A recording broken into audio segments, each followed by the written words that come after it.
Hello guys and welcome to another episode of The Letter. Last time we had a fun episode with Rebecca's first interaction with Luke, which was great. And some spooky stuff with the locker. That's about it. I don't want to stall at all because I kind of have a time limit for this episode. But so we'll just get started.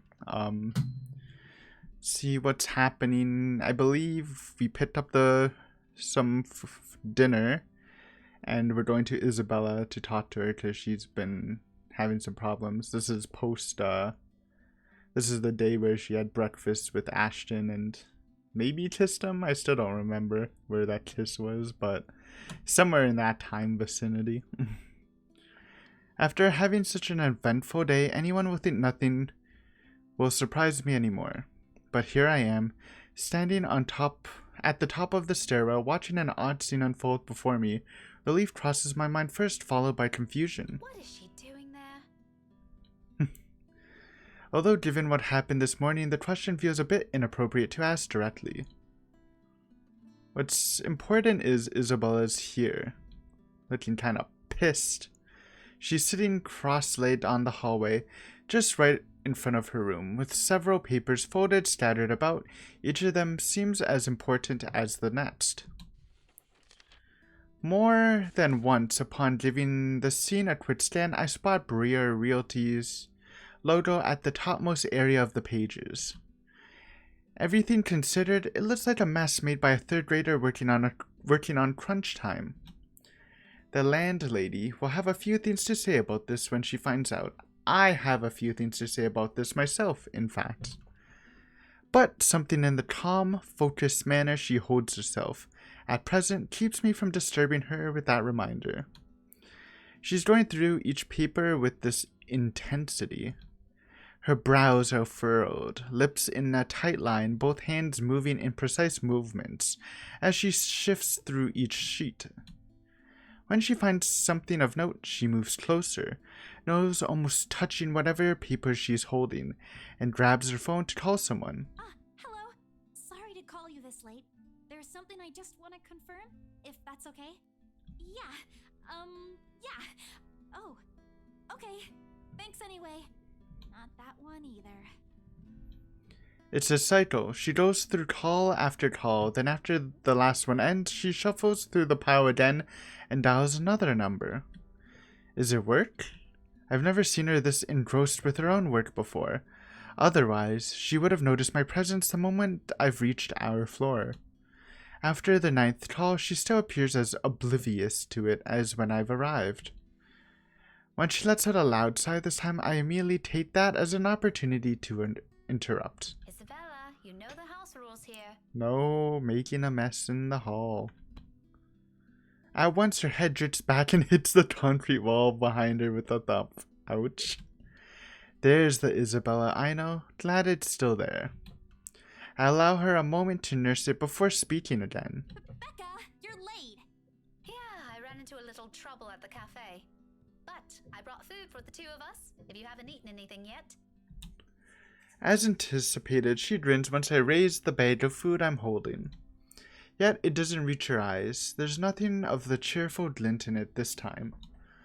Just a hollow tone for the sake of being polite. Ashton's right. Something's happened. Yeah, maybe later. I've got to finish this first. Just leave it here. I'll eat it once I'm done. Thanks, Becca. You can't eat this here. You know how the landlady would react. Just don't snitch. Why are you even working outside? Your room's right there. I know. Sorry. It just feels stuffy in my apartment right now. I'll go back inside once everything's been aired out. I promise. That has never bothered you before. Well, it bothers me now. Oh, really? Just now? I find that hard to believe. Yeah? Shouldn't you be happy? I mean, you've been complaining even if it's not your room. Now I know how you're feeling when it's messy, so I'm going to clean. Isn't that a good thing? In spite of what's supposed to be good news, an exhale comes from me, drawn out and slow. It's a good thing Isabella, believe me. But you're as bad as Zachary at lying. What's really going on? She hastily averts her eyes, a surefire indicator this is gonna be one of those lengthy conversations that can possibly end with the other person angry. Again, it's one thing I'd like to avoid tonight at all costs.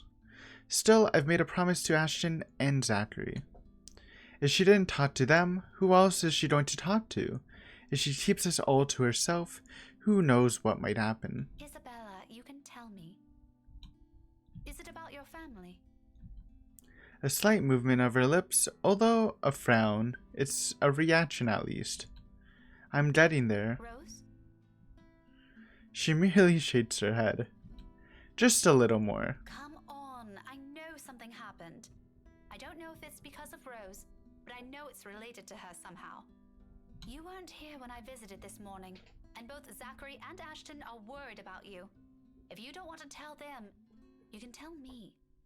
Does it have something to do with work? Office? If I didn't know her, I might have missed it. She shifts her fist. She shifts then, her fist clenched tight and teeth biting lower lip. And there's fear. The look of terror in her is the last thing I expected to see out of everything. Her mouth trembles briefly before she opens them. When she finally voices it out, the words simply spill out of her mouth. One after another. All of it. True to what I've promised her, I listen. Because this is something she's been keeping to herself, even from the two most dependable people I know.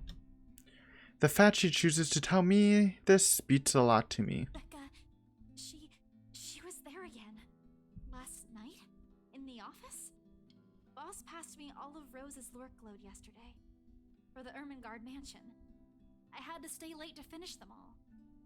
And then, when I was about to go home, I saw her. I saw her again. She was standing in front of me again last night, Becca. I couldn't get away. She was blocking the door. If I hadn't hidden myself, even if I made the tiniest noise, if she found me, Becca, she almost did. It was a hard, I actually almost failed that quick time event. I was messing that up because I didn't understand at first. If she saw me under my table, I think that would have been the end of it. I'm scared. I'm so scared I won't be able to do anything. By the end, her hands are trembling, and her breathing comes out in rasping intervals. For a long moment, I let the silence stretch out between us, let her sobs fill it instead. But even as her soft whimpers die down minutes later, there's a heaviness hanging in the air. Not just from her, but also from me. From my exasperation over this whole matter, from my own frustrations over stupid superstitions, when she could do us all a favor and grow a backbone. She may be young, but she is no longer that young. It's about time to put an end to this. She can't keep going on like this. She's still got plenty of years to live out. And what if she goes home? What if we're no longer to keep her fears in line with what's real? What would she do then? I'm more afraid for her, for what that kind of imagination will do to her, than what some imaginary monster could. But you've literally seen her, Rebecca. What are you saying, dude? But with the manner she's looking at me right now, there's an expectation in it, a hope, a plea sewn together. She wants me to believe her this time. If it's like that, then what am I supposed to say now? What she wants to hear or what she needs to? Okay. No, I'm not tanking the relationship with Isabella. Stop. It was an accident last time. We're back to normal. Okay, that's what I want to see. We're slowly mending these relationships I kind of fucked up. As much as I want to see her straight, a reprimand isn't what she needs right now. With that pouty face she's giving me, I doubt it'll even end well if I push it. I know her. When she wants to be stubborn, she's stubborn. But there are moments when she can be what is that word, dude? We need to Google that. Hold on. Important research. I probably have heard it before, but what the acquising? How do you pronounce that? It's too much letters, bro. Acquiesce. Acquiesce, dude. Obviously, I've heard that. Or acquiescing. Accept something reluctantly, but with protest. There you go. Acquiescence, you know. But there are moments where she can be acquiescing too. Times when she'll be accepting of what I tell her despite her inclination to disagree with it. The talk can wait. In the meantime, I'll be the ear that listens to her without judging her, without criticizing her, despite my own opinions on it. You should have called me. She stares at me like I've grown another head, and the laughter slips out before I can stop myself. There? I can't do that! Yeah, what are you trying to do, Rebecca? What will you do? Hit her with a book? You'll be dead before that happens. And Hey, you haven't seen her book, man. It's a pretty big book. that isn't what I'm talking about. After you got out, you should have phoned me. You didn't have to go to Zachary's. The corners of her mouth curl up, a sheepish smile. Smile? By general definition. But this is Isabella. Her smiles are never half-hearted, never lacks her high spirits. In spite of this, I know everything's going to be okay. Somehow. After all, she's learned how to pick herself up long ago, long before we met. Oh, yeah. Sorry. I don't even remember how I ended up in Zach's place. I was in a hurry to get out of the office, and it was already late. I don't know either. The POV ended. Besides, I don't really think you'll believe me if I wake you up over something like that. That's beside the point. True or not, there are people who will always be concerned about you. There's Zachary, but he's the first person you went to, and you didn't tell him anything. You just slept there. There's Ashton too, and me. But how do you think I'll be able to explain to your aunt or your family if you suddenly disappeared? Think about that. Right. I'll remember that next time. Then she grins, playful and mischievous, a preamble to an old banter. It's still not quite there, still not quite her usual self, but with it, I know we're bound to get her back soon. Mom. I told you not to call me that. I send an elbow to her side for added measure, but when laughter follows a familiar gesture, none of it is unexpected. This is what's comfortable. This is how we found an equal ground despite our stark differences. So, for the moment, I accept things as they are. Afterwards, a hush stretches out before us. For Isabella, this is rare. This isn't her. Yet, in this moment, as she fiddles with the edge of another paper near her, as she hugs her knees close to herself and lets a pensive expression linger on her, it feels strangely fitting. As if this is where everything's supposed to lead if we allowed it long ago. Seconds later, the moment is broken by the sound of a door easing open and a voice begging some little piece. You're a nuisance. How many times have I told you girls not to loiter around the hallway? It's noisy. Some people here are trying to sleep. True. I don't even blame her. Quiet down or go do your talking inside. I'm pinning a memo to your door the next time this happens. Millennials. True. Sorry, we won't do it again. You'd better. Though I think I am a millennial. I don't know the age range. It's just before it's the 90s, right? Or 1990s. Then I am barely. The door closes and Isabella starts gathering the mess she's made, carefully stacking them all in her arm. At a loss for what to do, I help her pick them, and for the first time I get a closer look at it. Completely unintentional, of course. but it catches my attention nevertheless, and a confused frown makes its way to my face. Why is she looking through this? I look to her for an explanation, but she merely ignores the question in my eyes, takes the paper off my hands, and finishes cleaning up. The last paper she puts on top is a letter. The one she supposedly found in the mansion, and what's probably the root cause of this odd behavior. I shoot her a questioning look for that too. But all she gives me is a smile.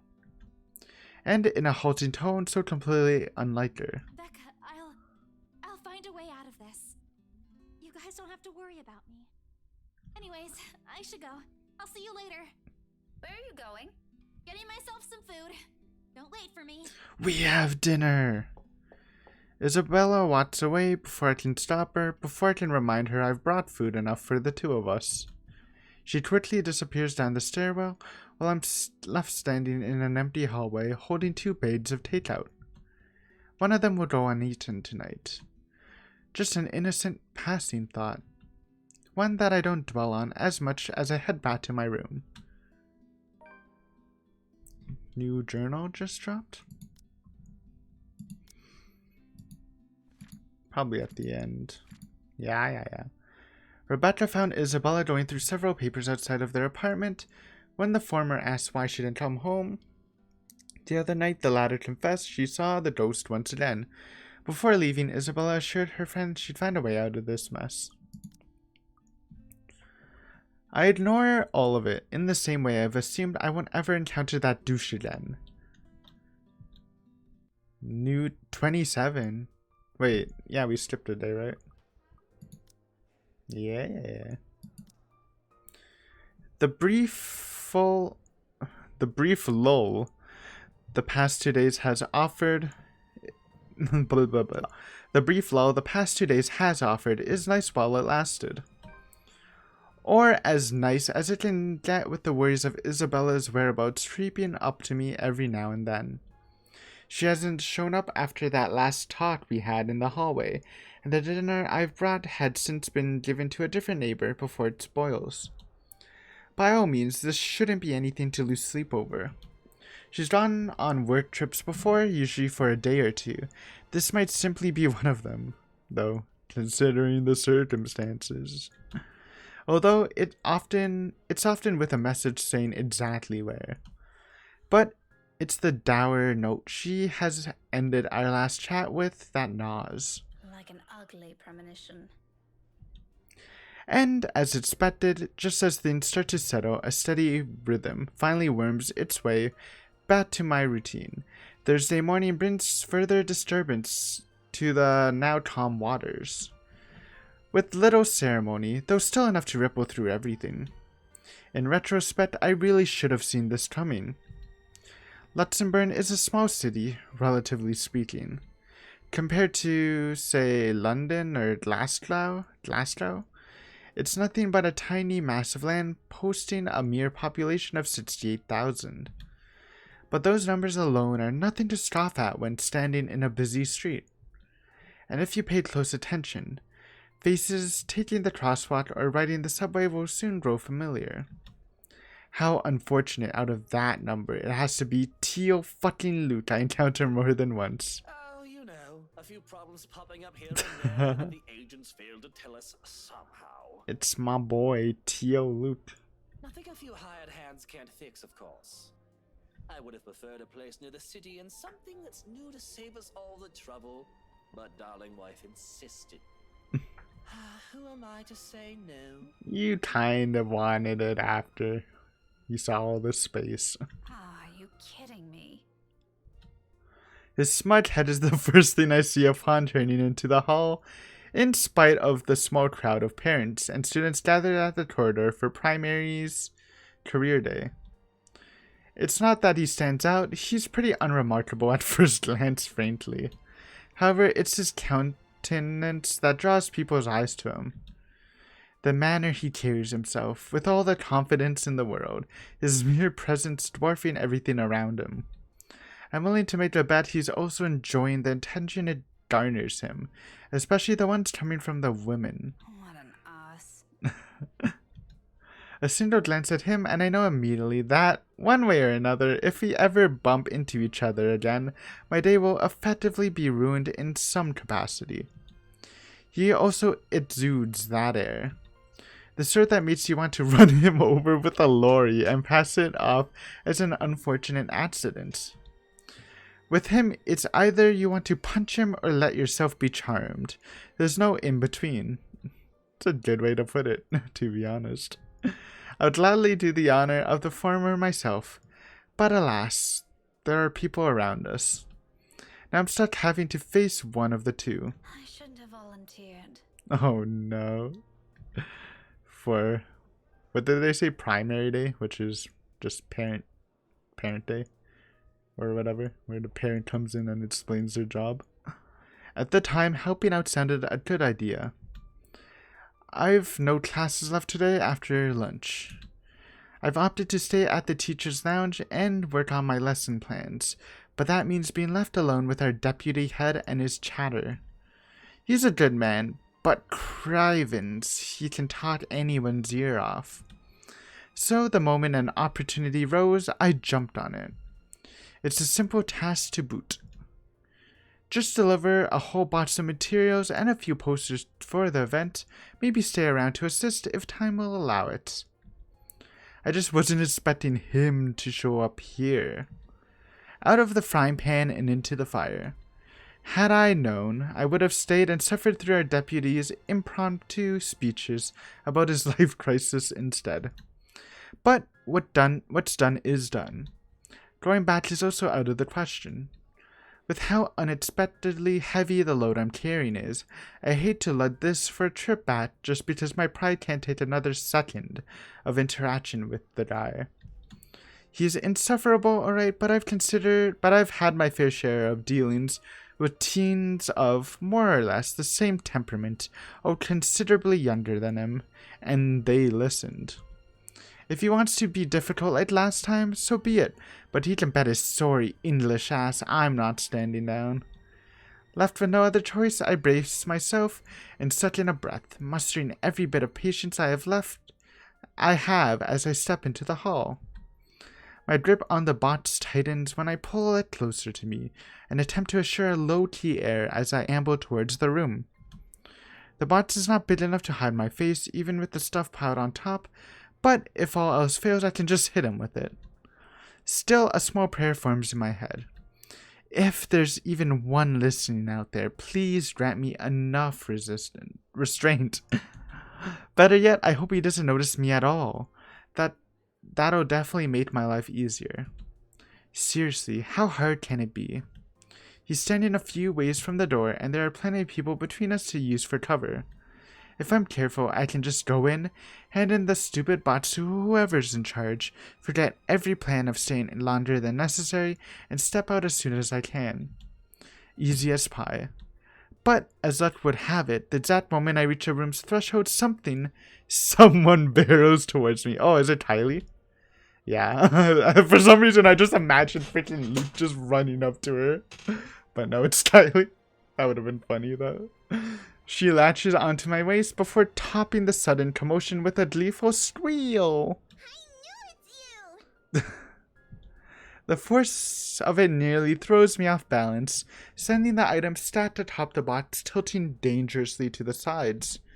With the child's added weight on my waist pinning me on the spot and both of my hands occupied, watching is the only thing I'm able to do. The short seconds between slows as everything gradually slides off the box's small surface. Under different circumstances, this would have made up for a funny story some other time. Comical, even. Until another set of hands reaches out and steadies the posters, threatening to make a nosedive right to the floor. Oh, careful now, Daisy. Don't make a mess here. Oh my god. More. Give me more. I love this. I love this weird chemistry between the two. It's entertainment, baby. My entire body freezes. Upon hearing his voice alone, an irrational impulse to hit him immediately bubbles up. But before my limbs could catch up with what my brain is currently screaming at me, he moves to take the burden off my arms. Irritation gives way to surprise. Then, confusion. It's in that moment when instinct finally kicks in and I tug the boxes closer to me before he can fully lift it off. What are you doing? He's just helping. What does it look like? Sleazy douche. You're surprisingly slow on the uptake for someone of your profession, aren't you? Thank you. Nice to see you too, Luke. Bloody, doesn't this school have people for this kind of work? So much for being a center of academic excellence. Don't you dare insult Saint already. Top high school in Luxembourg. I'm going to ignore that slight to my alma mater and my work, because that's not what I'm trying to get at. You know what? Why don't we just rephrase that to something you'll easily understand? Why exactly are you doing this? Well, you look like you could use a bit of help. True. Have you seen your face while you were heaving this around? Mister, I'm pretty sure if there's ever a look on my face, it's entirely because I saw something extremely unpleasant this morning. Nice. Aren't you a ball of sunshine today, Daisy? Having a bad day, aren't we? Oh, you have no idea. I'd put it away if I were you. You might scare the children. You don't have to worry about that. This isn't my department. I was just asked to bring these. Anyway, I can handle this myself, mister.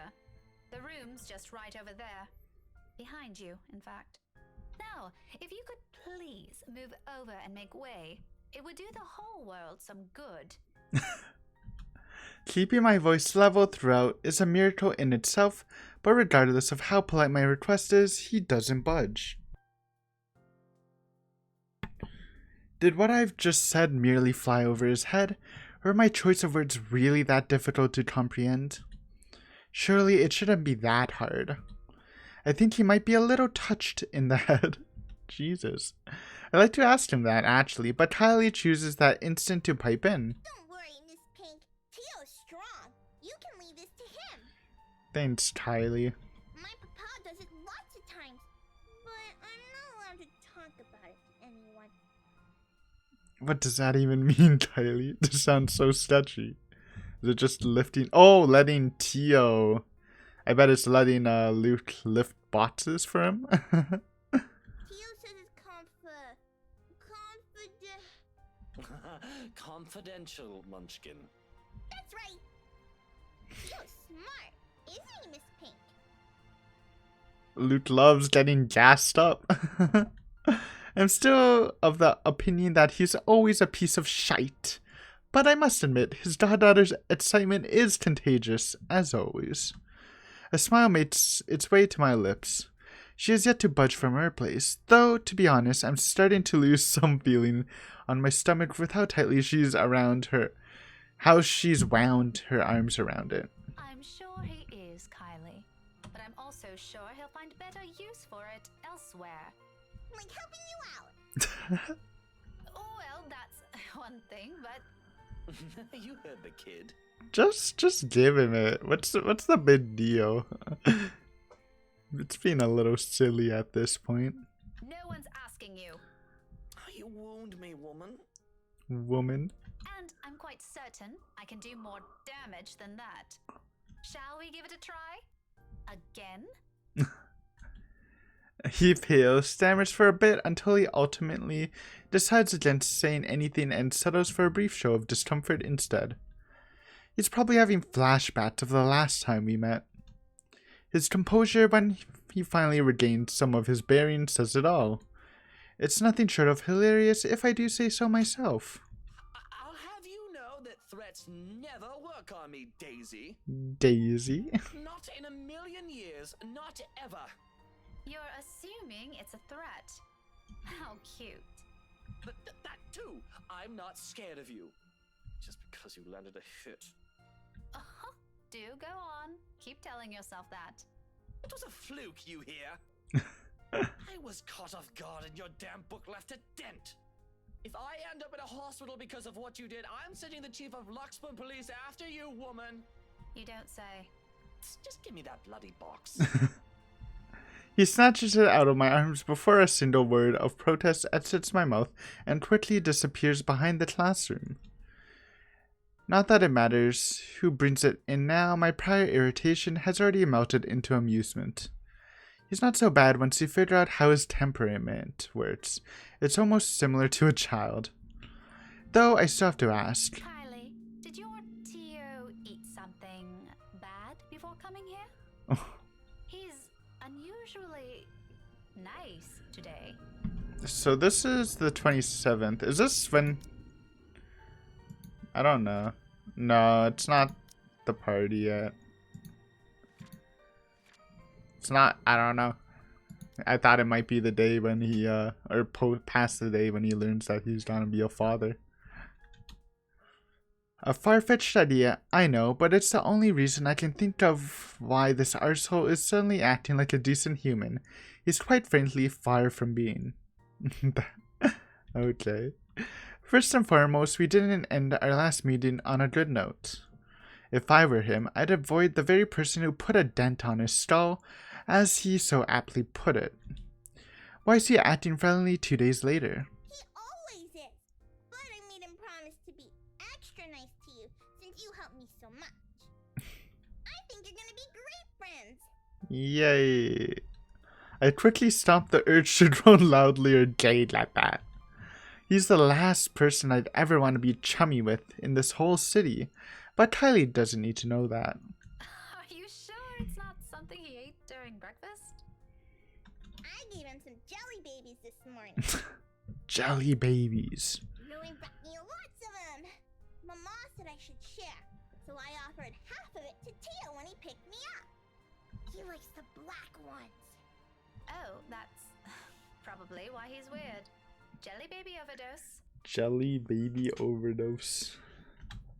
Black jelly. What's that's a jelly baby? Is it just like shaped like? Is it like a jelly bear? Do you want some?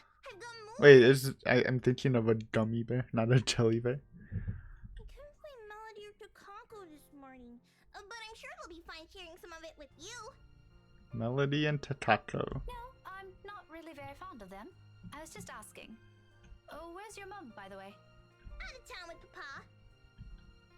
An unexpected pain hits me at her words. The statement, though innocent enough, unearths the whole trunk of memories from childhood. So eerily familiar. Nights spent eating dinners alone. The number of days coming home to an empty house growing with each passing year. And sometimes several Christmas Eves spent with relatives instead of my own family. It's too late to think about it now, but when I remember, the dull ache is still there. Familiar, though lessened by the years now. Beside me, Kylie takes a step back, having gotten tired of clinging to me. There's nothing but cheer in her. She doesn't seem too affected by the fact. Although it makes me wonder how much of it is real, and how much is there to mask the loneliness, if there's even one. What a lucky child. Weren't they informed of career day beforehand? Yeah, I told them all about it. Mama was looking forward to it. And they still left? Uh-huh. It's important business, so it can't be helped. They promised to tell me about it when they come back tomorrow, though. Papa said he'll give me a gift if I behave. I've been a good girl, right, Miss Pink? You always are. But they asked that they asked your Tio to look after you? For this? Relax, Rebecca. They didn't. No? Then how? It was supposed to be Tia. Mama likes her better than Tio, so she asked her, but she's sick and had to visit the doctor today. Oh, that's supposed to be a secret, by the way. Oh, but I think it's a bit confusing because Tio said she also went shopping. So Hana told Kylie's mom that she's pregnant. That's unfair. Don't you think so, Miss Pink? Mama doesn't allow me to go out when I'm sick. It's still okay though, since Tio always buys me food before we go home. Look at that smug face. I'm gonna ask for a parfait today, extra large. Don't tell Takako, okay? Listening to her like this, it's easy to get a picture of where Kylie's fondness for the guy comes from. Dude, I'm still waiting for the twist that freaking Takako's the Kyoto, but I don't know. It seems kind of unlikely, but it would be a funny twist. She's far from a demanding child. Unless you've made a promise of some sort, she never forgets those. She'll make friends with anyone, wherever she is. Buy her a few things, and voila, you're settled. No wonder she's so attached to the man. That douche probably showers her with gifts whenever he can. I can't say if the sentiment's the same for the latter, however. He doesn't seem the type, and probably just does it for the sake of getting some peace and quiet whenever he's with the girl. Classic techniques. But before that, He I'm likes gonna show it to children, everyone kinda. first. It's gonna be great. No one else has a gazillionaire fairy godfather. Also, when I grow up, I'm gonna be exactly like him and marry someone really handsome, Smart tech. like Tia did. That way, I can be awesome too. There's some sort of misguided logic in there that I'd like to correct. But before I can say my piece, Douchebag steps in, fresh out of the commotion, from the classroom behind us and plows into the conversation with every subtlety of a wrecking ball has. You know what it means. I know what it means, so I'm not googling it. No shite given, despite no one asking for his opinion. Munchkin, sweetie, trust me.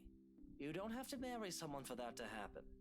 Oh my god, it's gonna be a touching moment. You already know by the song. I don't. Just do your thing, darling. I'm quite sure you can do great things on your own without lugging around an extra baggage with you. Tia married you. Okay. Tylee drops the statement without any sort of preface, and the moment it lands, the douche finds himself grappling with the conversation. Yeah, well, that's true, Munchkin, technically. But it's not the same thing. A small frown creases the girl's eyebrows as she tries to comprehend her Tio's rather vague explanation. It's not surprising either, when Lute tenses under the child's questioning gaze. It's familiar. I've seen the same look a great deal of times before, on Ashton whenever he's trying to say something he can't quite phrase. Another second passes before the douche moves, kneeling in front of Kylie and placing both of his hands on either sides of her shoulder.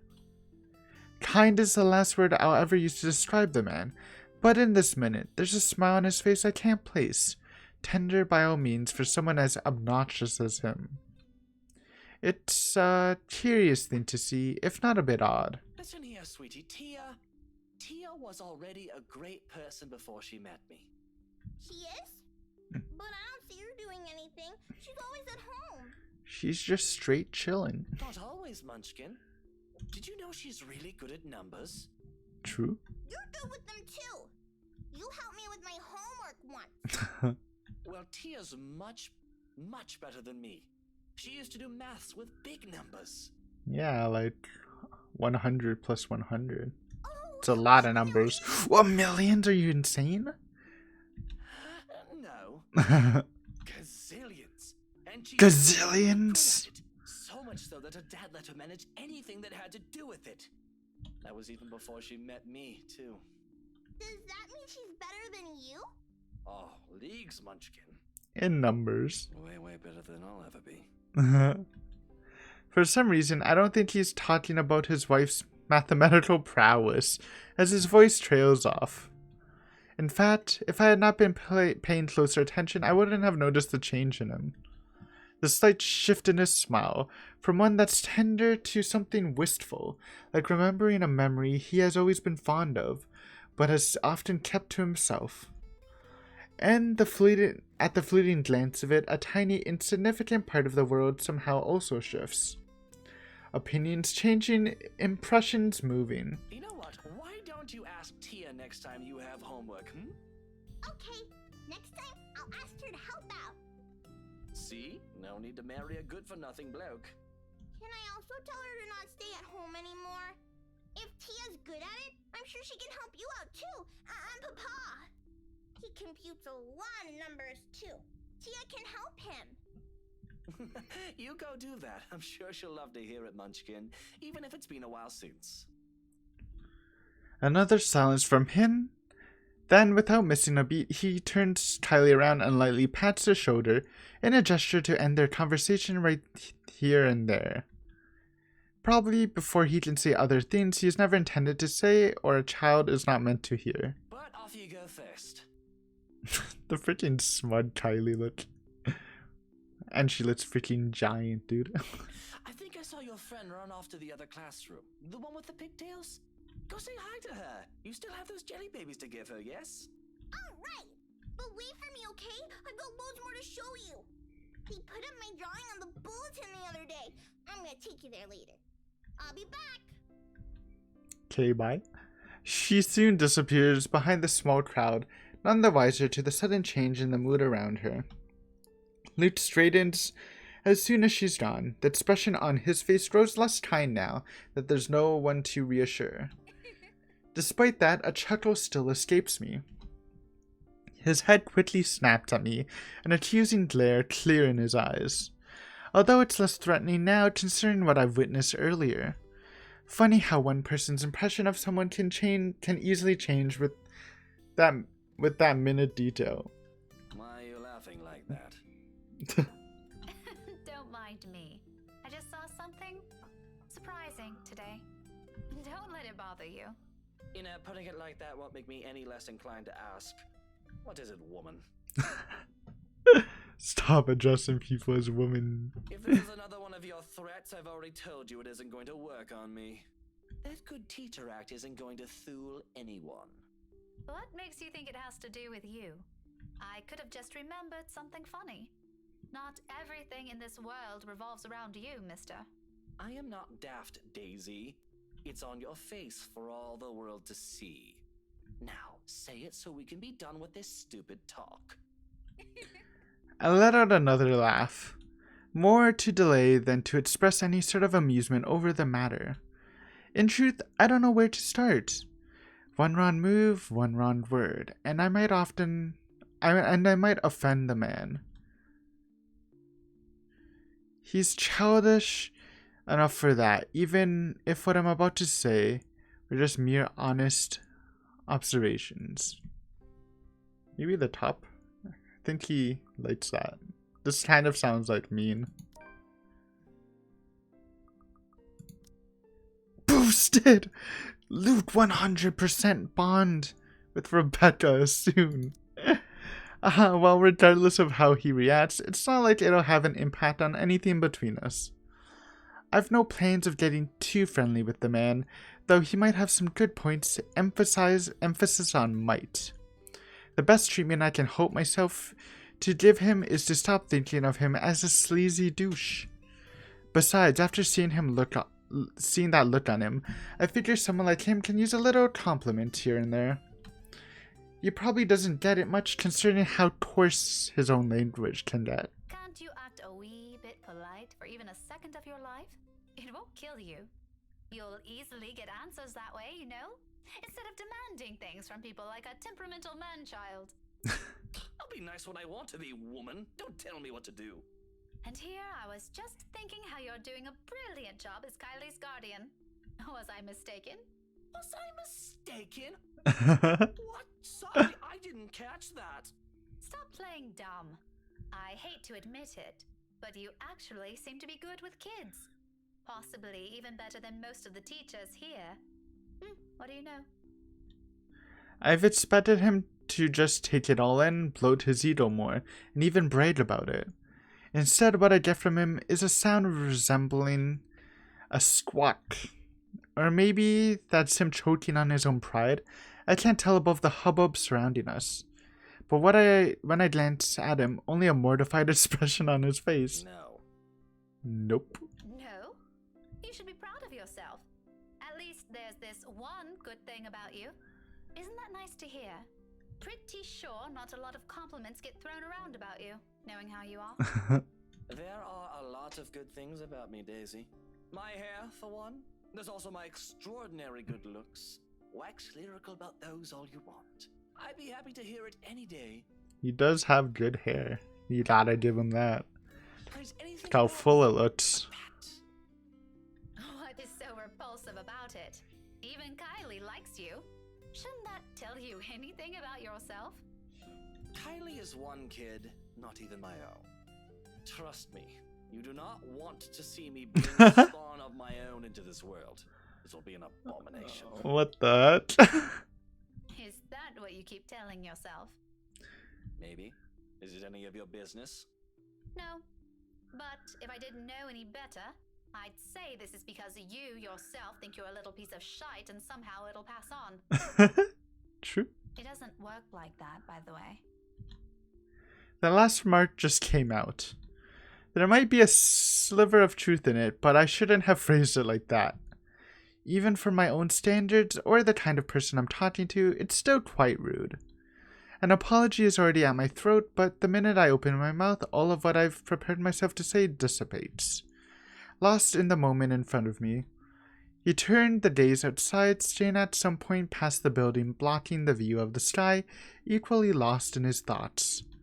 He is a vexing man under so many standards. However, in this moment, the morning light streaming from the window lends his features a certain air. Softer, less severe than what he often flaunts. I might as well be looking at a different man. There's a tender note in his voice when he finds it, the words muttered under his breath, not intended for anyone but himself. Nevertheless, it reaches my ears, unintentional as it may be. You're right. She deserves someone far better than me. No, I'm gonna save the marriage! All that talk about self-worth made some sense now. It isn't some profound knowledge he pulled out of his arse. It has come on because he's already been there, likely still stuck in the middle of it. Preaching about your own personal experience is easier, after all.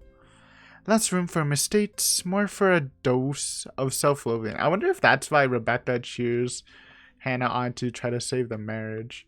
I mean, it also kind of made sense with her relationship with Ashton, but just to kind of give a little push to it, maybe. What a complicated man. Just when you thought you've already figured him out, he does one thing and says the other. People like him are the most difficult to gauge, far harder to understand. Yet, it might be exactly for this reason why some are so easily charmed by him. It's the mystery that catches them, wanting to find out what's underneath that bravado. I won't count myself among those, yet his whining personality isn't exactly my cup of tea. But sometimes you get a glimpse of what's beyond that machismo. Empathizing with a man isn't such a steep hill to climb. If the comfortable silence we now share tells anything, that is. Perhaps this is as close to friendship as we can get. Several insults flung around with a few shared silences in between, and that's not exactly a bad thing.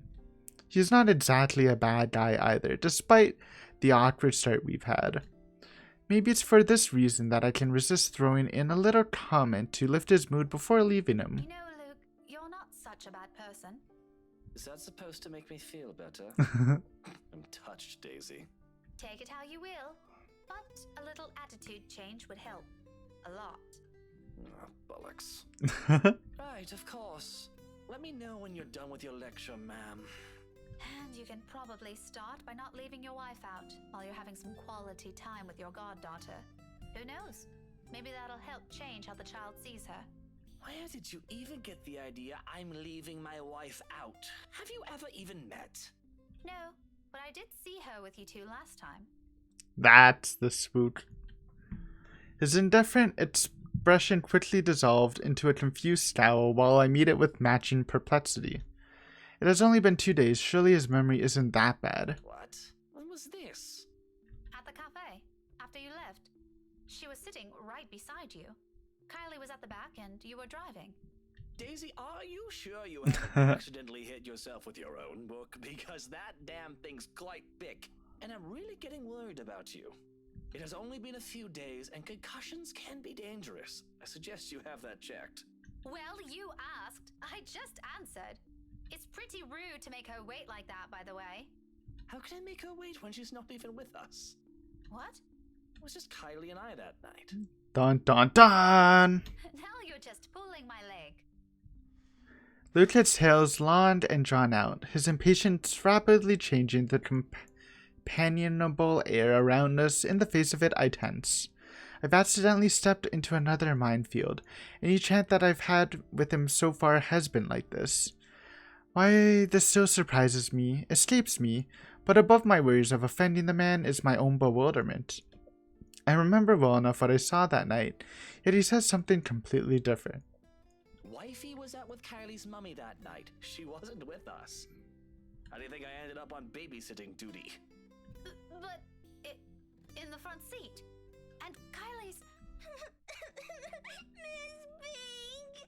What the heck just happened? You'll have to find out next episode, because I gotta wrap it up now. But good stuff, good stuff. I love the Rebecca Luke interactions. It's a thing you wouldn't expect, but it is good. Thank you for watching as always. Hopefully you enjoyed this episode, and next time we will see what's up with crying Kylie and deal with that. But until then, see ya!